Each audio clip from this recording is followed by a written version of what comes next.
اعوذ باللہ من الشیطان الرجیم بسم اللہ الرحمن الرحیم رب اشرح لی صدری ویسر لی امری واحلل عقدۃ من لسانی یفقہوا قولی۔ جب دنیا ریزہ ریزہ ہو جائے گی، قیامت کی چھوٹی اور بڑی نشانیوں کے بارے میں علامات صغریٰ، قیامت کی چھوٹی نشانیاں، نشانی نمبر 99، 100 اور 101۔ مستقل چمٹنے والے فتنے، خوشحالی اور فراوانی کا فتنہ اور تاریک اور اندھے فتنے کا ظہور۔ نبی اکرم صلی اللہ علیہ وسلم نے خبر دی ہے کہ قیامت اس وقت تک قائم نہ ہوگی جب تک 3 فتنے ظاہر نہ ہو جائیں۔ حضرت عبداللہ بن عمر رضی اللہ تعالی عنہ روایت کرتے ہیں کہ ہم لوگ ایک مرتبہ رسول اللہ صلی اللہ علیہ وسلم کے پاس بیٹھے ہوئے تھے۔ آپ صلی اللہ علیہ وسلم نے فتنوں کا بہت تفصیل سے ذکر فرمایا۔ پھر آپ صلی اللہ علیہ وسلم نے فتنہ احلاس کا ذکر فرمایا۔ ایک شخص نے سوال کیا، یا رسول اللہ صلی اللہ علیہ وسلم، یہ فتنۃ الاحلاس کیا ہے؟ آپ صلی اللہ علیہ وسلم نے فرمایا، یہ افراتفری اور جنگ و بدل کا فتنہ ہوگا۔ پھر ایک خوشحالی کا فتنہ ظاہر ہوگا جو ایسے شخص کے قدموں سے اٹھے گا جو میرے اہل بیت سے ہوگا۔ وہ خود کو مجھ سے تعلق رکھنے والا خیال کرے گا، مگر در حقیقت اس کا مجھ سے کوئی تعلق نہیں ہوگا۔ میرے دوست تو صرف وہ ہیں جو متقی ہیں۔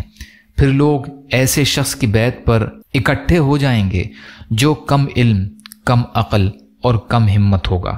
اس کے بعد ایک سیاہ تاریک فتنے اور اندھی مصیبت کا دور شروع ہوگا۔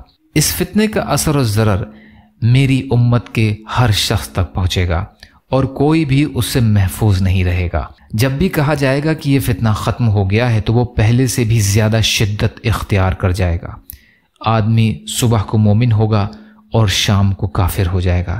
لوگ 2 قسموں میں تقسیم ہو جائیں گے، ایک ایمان والے، ان میں نفاق نہیں ہوگا، اور دوسرے نفاق والے جو ایمان سے یکسر خالی ہوں گے۔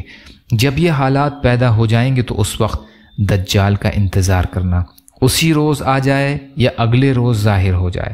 الاحلاس ہلس کی جماعت ہے۔ ہلس اس موٹے کالے کپڑے کو کہتے ہیں جو اونٹ کی پیٹھ پر کجاوے کے نیچے ڈالا جاتا ہے۔ یہ کپڑا ہمیشہ اونٹ کی پیٹھ سے چپٹا رہتا ہے۔ اسی طرح یہ فتنہ بھی لوگوں سے چپٹ جائے گا اور ان کی جان نہیں چھوڑے گا۔ یہ فتنہ ہلس کی طرح تاریک اور سیاہ بھی ہوگا۔ حرب اور راہ پر زبر کے ساتھ ہے، یعنی وہ ایک دوسرے سے بھاگیں گے کیونکہ ان کے درمیان دشمنی اور جنگ ہوگی۔ حزب کے معنی ہیں کسی شخص کا مال اور اہل و عیال چھین لینا اور اس طرح چھوڑ دینا کہ اس کے پاس کچھ بھی نہ ہو۔ ثم فتنۃ الصرع، اس کا مطلب ہے پھر خوشحالی کا فتنہ آئے گا، یعنی صحت، خوشحالی اور امن و عافیت کی بہتات ہوگی، جس کی وجہ سے بعض لوگ فتنے میں مبتلا ہو کر گناہوں کا ارتکاب کرنے لگیں گے۔ دخنہ یعنی اس کا ظاہر اور جوش۔ اس فتنے کو آپ صلی اللہ علیہ وسلم نے آگ سے اٹھنے والے اس دھوئیں سے تشبیہ دی ہے جو آگ میں گیلا ایندھن ڈالنے کی وجہ سے اٹھتا ہے۔ وہ دھواں بہت گاڑھا اور زیادہ ہوتا ہے۔ من تحت قدمی رجل من اہل بیت، یعنی وہ شخص جس کے قدموں سے اس فتنے کی آگ بڑھے گی نبی اکرم صلی اللہ علیہ وسلم کے اہل بیت میں سے ہوگا۔ اس میں تنبیہ کی ہے کہ جو شخص اس فتنے کو ہوا دینے کے لیے بھاگ دوڑ کر کے جائے گا اور اس کا اصلی سبب ہوگا کہ وہ میرے اہل بیت میں سے ہوگا۔ یزعم انہ منی، یعنی وہ خود کو میرے نسب سے خیال کرے گا لیکن اپنے برے اعمال کی وجہ سے وہ مجھ سے نہیں ہوگا۔ میں اس کے افعال اور مال سے بیزار ہوں، چاہے وہ نسبی طور پر میرے خاندان سے ہی ہوگا، مگر در حقیقت وہ میرے دوستوں میں سے نہیں ہوگا۔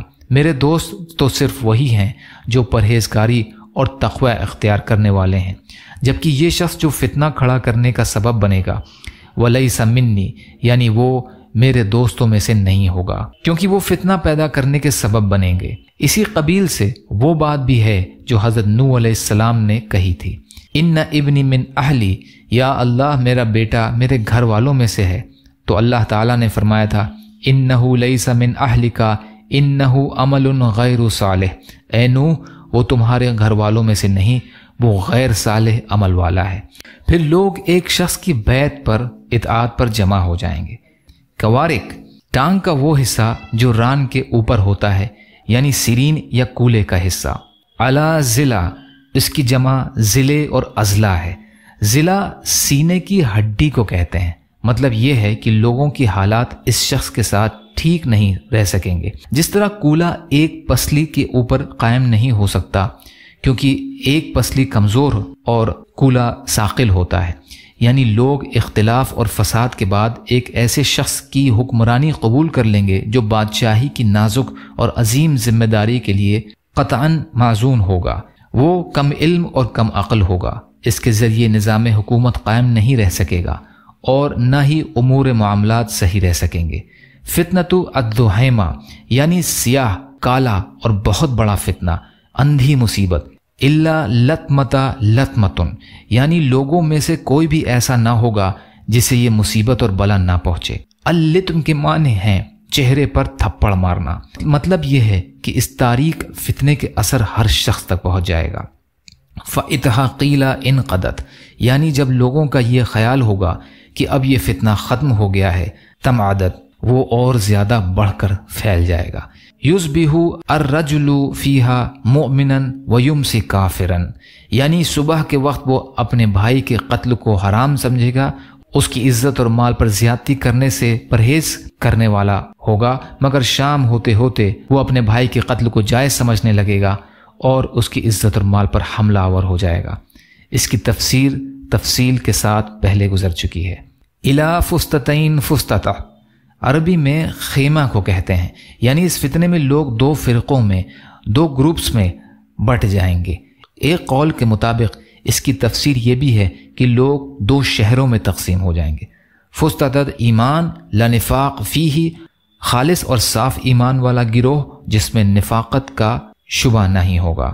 فستت نفاق لایمان فیہ اس گروہ میں منافقون، جھوٹ اور خیانت اور وعدہ خلافی کرنے والے لوگ ہوں گے۔ فتنظر الدجال یعنی اس وقت دجال کے ظاہر ہونے کا انتظار کرو۔ یہ فتنے ابھی تک ظاہر نہیں ہوئے ہیں۔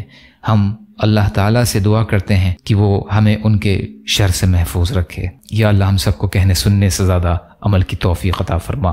یا اللہ جو مظلوم ہیں، پریشان حال ہیں، بیمار ہیں، قرض میں ہیں، بے روزگار ہیں، محتاج ہیں، ان کی مدد فرما۔ یا اللہ مظلوم فلسطینیوں کی، کشمیریوں کی، روہنگیا مسلمانوں کی اور جہاں بھی مسلمان پریشان حال ہیں، ظلم کا شکار ہیں، یا اللہ آپ جیسا بہتر سمجھیں ویسے ان کے جان و مال اور ان کی عزت اور آبرو کی حفاظت فرمائیے۔ یا اللہ جو مانگا وہ بھی عطا کر دیجیے، جو بھول گئے ہوں اپنے فضل کرم سے عطا فرمائیے۔ برحمتک یا ارحم الراحمین، لا الہ الا اللہ محمد رسول اللہ۔ السلام علیکم۔